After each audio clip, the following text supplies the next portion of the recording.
Updating your payout destination on your Google account is essential for ensuring you receive payments correctly.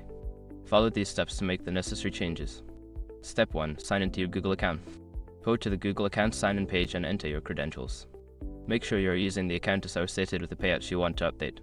Step 2. Navigate to Payments and Subscriptions. Once logged in, locate the menu on the left side of the screen. Click on Payments and Subscriptions to access your payment settings. Step 3. Access Payout Settings. In the Payments and Subscriptions section, look for an option labeled Payout Settings or Manage Payouts. Click on this option to view your current payout destination. Step 4. Update your payout destination.